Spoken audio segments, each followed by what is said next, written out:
मुन्ना ने जैसे ही सेठ के घर का दरवाजा खटखटाया, अंदर से एक 25 साल की सेठानी ने दरवाजा खोला।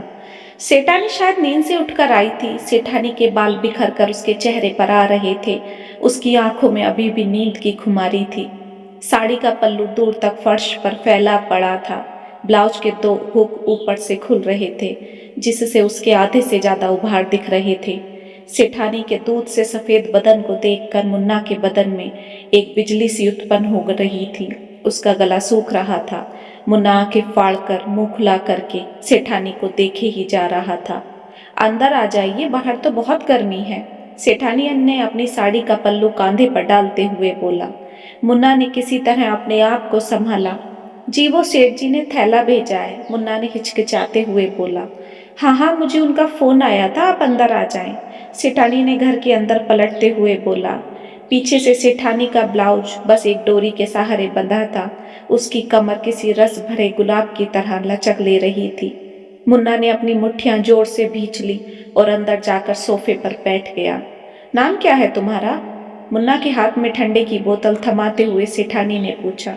जी मुन्ना। कहाँ से हो? जी, इंदौर से। शादी हो गई तुम्हारी? नहीं जी। सेठानी अपनी टांगे मोड़कर मुन्ना के सामने वाले सोफे पर बैठ गई। थोड़ा बहुत घर का काम कर लेते हो क्या? जी, क्या मतलब? मुन्ना ने सेठानी की तरफ देखते हुए पूछा। मेरा मतलब ये है, अगर थोड़ा बहुत घर का काम कर आता है तो सेठ जी से बोलकर तुम्हें यहीं रख लूंगी। मुझे किसी हेल्पर की जरूरत है। हाँ जी हाँ, मैं तो घर का सारा काम कर लेता हूँ। मुन्ना मानो खुशी से सोफे से उछल पड़ा। ठीक है, मैं बात कर लूंगी सेठ जी से, तुम कल से अपना सामान लेकर आ जाना, यहीं रहना हवेली में ही। इतना सुनकर तो मुन्ना की खुशी का ठिकाना नहीं रहा। दिन भर धनिये मसाले तोलने से तो अच्छा है आराम से सेठानी के साथ घर में रहेगा, मुफ्त का खाना रहना, और सेठानी के साथ उसका दिल भी लगा रहेगा। अगले दिन मुन्ना सुबह ही हवेली में आ गया। कल की तरह आज भी सेठानी ने ही दरवाजा खोला। सेठानी ने गीले बालों को तौलिया से लपेट रखा था। उसके बालों से टपकता पानी उसके सीने को भिगो रहा था। ठंडे पानी के स्पर्श से उसकी नाजुक मुलायम धड़कनें कठोर हो गई थीं। अरे आ गए मुन्ना तुम, आ जाओ अंदर, सेठानी ने अपनी नाइटी से पानी को झाड़ते हुए बोला। मुन्ना जैसे ही घर में दाखिल हुआ, सेठ के खांसने की आवाज आ रही थी। सेठ को इतनी खांसी उठ रही थी कि उसको सांस भी लौट कर ही मुश्किल से आ रहा था। रुकिए, आप, मैं गर्म पानी लाती हूँ, सेठानी तेजी से रसोई की तरफ जाते हुए बोली। मुन्ना ने अपना सामान बरामदे के एक कोने में रखा और सेठ के कमरे में चला गया। 65 साल का सेठ एक ढीला ढाला कच्चा बदन पर डाले एक कुर्सी पर बैठा था। सब जानते थे कि सेठानी ने सेठ से सिर्फ उसके पैसे के लिए शादी की है। सेठ के आगे पीछे दूर दूर तक कोई भी नहीं था। सेठ के मरने के बाद आराम से सेठानी मौज करेगी। क्यों ना सेठानी को अपने जाल में फंसाया जाए, जिससे सेठानी के साथ साथ मैं भी मजे करूं। सोचकर मुन्ना के होठों पर हंसी तैर गई। अरे मुन्ना, आ गया तू? सेठानी को कोई परेशानी नहीं होनी चाहिए, सारा काम अच्छे से समझ ले, सेठ ने फूलती सांसों से मुन्ना से बोला। अरे आप बैठे क्यों हैं, लीजिए गर्म पानी पीजिए और थोड़ा आराम करिए, सेठानी ने कमरे में आकर बोला।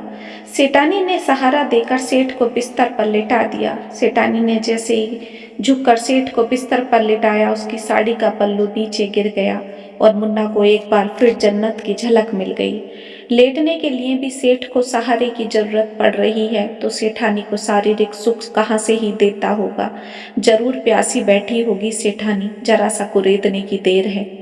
घर के काम के साथ साथ मुन्ना ने सेठानी का भी खूब ख्याल रखना शुरू कर दिया। सेठ सारा दिन दुकान पर रहता और मुन्ना सेठानी के साथ। मुन्ना मुन्ना, एक रोज सेठानी ने जोर से मुन्ना को आवाज लगाई। मुन्ना दौड़ता हुआ सेठानी के कमरे में पहुंचा, लेकिन सामने का नजारा देखकर सन्न रह गया। सेठानी दीवार की तरफ चेहरा करके खड़ी थी। उसका ब्लाउज पीछे से पूरा खुल रहा था। मुन्ना, जरा मेरे ब्लाउज के पीछे से हुक लगा दे, मेरा हाथ नहीं पहुंच रहा। मुन्ना सेठानी के पास पहुंचा और उसकी कमर में हाथ डालकर उसके गले पर चूम लिया। सेठानी तेजी से पलटी और एक जोर का रैप्टा मुन्ना के गाल पर रख दिया। तभी मुन्ना एक झटके से अपने ख्वाब की दुनिया से बाहर आया और हुक लगाकर वापस रसोई में आ गया। लेकिन मुन्ना का चैन और सुकून लगभग खत्म हो चुका था। सेठानी को पाने की ख्वाहिश मुन्ना के अंदर दिनों दिन बढ़ती चली जा रही थी, लेकिन सेठानी के अंदर क्या चल रहा है इस बात से मुन्ना बेखबर था। मुन्ना इतना तो जानता था कि सेठ सेठानी को शारीरिक सुख नहीं दे पा रहा, क्योंकि हर रात मुन्ना सेठ के कमरे के बाहर कान लगाकर खड़ा हो जाता है। दूध में चमचा घुमाता हुआ मुन्ना ये सब सोच ही रहा था, तभी सेठानी पीछे से आई। अरे मुन्ना, दूध पका दिया क्या तूने? मेरा दूध आज तू ही पी लेना। मुन्ना की सांसें गले में अटक गईं। क्या कहा मालकिन?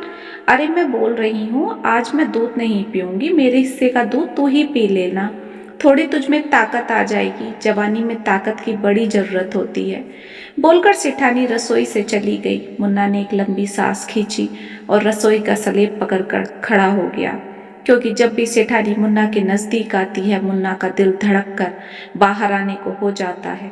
अरे मुन्ना, बारिश आ गई, पापड़ बारिश में भीग जाएंगे, समेट कर अंदर रख ले। बाहर से सेठानी की आवाज आई तो मुन्ना जोर से आंगन की तरफ भागा, लेकिन बाहर बारिश में सेठानी को नहाता देखकर मुन्ना का लहू गर्म हो गया। मुन्ना ने सर झुकाकर पापड़ समेटा और चुपचाप अंदर आ गया और एक जोर की लात दरवाजे में मारी। मुझे ये नौकरी छोड़नी ही पड़ेगी, नहीं तो ये औरत मुझे पागल कर देगी। मालकिन, मैं नौकरी छोड़कर वापस गांव जा रहा हूँ। रात के खाने पर मुन्ना ने सेठ और सेठानी से कहा। लेकिन क्यों मुन्ना, पैसे कम है तो और ले ले, सेठ ने बोला। नहीं सेठ जी, गांव में खेती बाड़ी का काम है, बाबा भी अब बीमार रहने लगे हैं, इसलिए सोच रहा हूँ गांव ही चला जाऊं। लेकिन सेठानी चुपचाप सर झुकाकर खाना खाती रही। आधी रात को मुन्ना के दरवाजे पर किसी ने दस्तक दी। इस वक्त कौन होगा, सोचकर मुन्ना ने दरवाजा खोला तो सामने सेठानी खड़ी थी। मालकिन, आप इस वक्त? मुन्ना, तुझसे कुछ बात करनी है, दरवाजा बंद कर दे, अंदर कमरे में आकर सेठानी ने बोला। जैसे ही मुन्ना दरवाजा बंद करके पलटा, सेठानी को देखकर हक्का बक्का रह गया। सेठानी ने अपनी नाइटी की डोर खोल दी। तुझे ये मेरा खूबसूरत बदन अच्छा नहीं लगता क्या? जी जी, क्या मतलब सेठानी? इधर आ मेरे पास, तुझे आज सारे मतलब समझाती हूँ, बिस्तर पर लेटते हुए सेठानी ने बोला।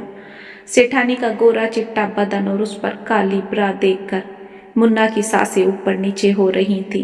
मुन्ना चुपचाप जाकर बिस्तर के एक कोने पर बैठ गया। मेरे कमरे के दरवाजे के बाहर रोज रात को कान क्यों लगाता है तू? सेठानी ने बोला। नहीं तो आपसे किसने बोला? मुन्ना ने थूक निगलते हुए पूछा।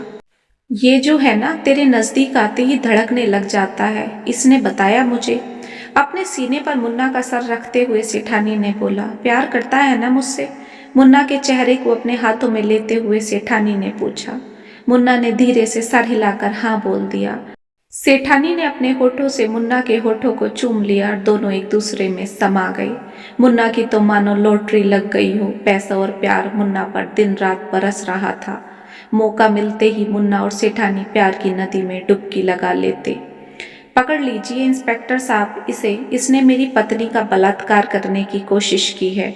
मेरी पत्नी ने खुद मुझे बताया है। एक रोज सेठ पुलिस को साथ लेकर आया और मुन्ना को गिरफ्तार करवा दिया। मुन्ना फटी आंखों से सेठानी की तरफ देख रहा था, मगर सेठानी चुपचाप सर नीचे करके खड़ी थी। मैडम, आपके नौकर ने आपके साथ बदतमीजी की है? इंस्पेक्टर ने सेठानी से पूछा और सेठानी ने धीरे से सर हिलाकर हाँ बोल दिया। लेकिन मालकिन, आप तो खुद। मुन्ना बस इतना ही बोल पाया, तभी सेठ ने एक जोर का रैप्टा मुन्ना के गाल पर रख दिया। पुलिस ने मुन्ना की एक ना सुनी और उसे गिरफ्तार करके ले गई। सेठ जोर से ठहाके मारकर हंस पड़ा और सेठानी के पेट पर हाथ फेरा। आज से ये दुनिया तुझे मेरे नाम से जानेगी, तू सेठ का बच्चा है। सेठानी की आंखें आंसुओं से भर गईं, क्योंकि सेठानी ने जो भी कुछ किया वो सेठ के कहने पर ही किया।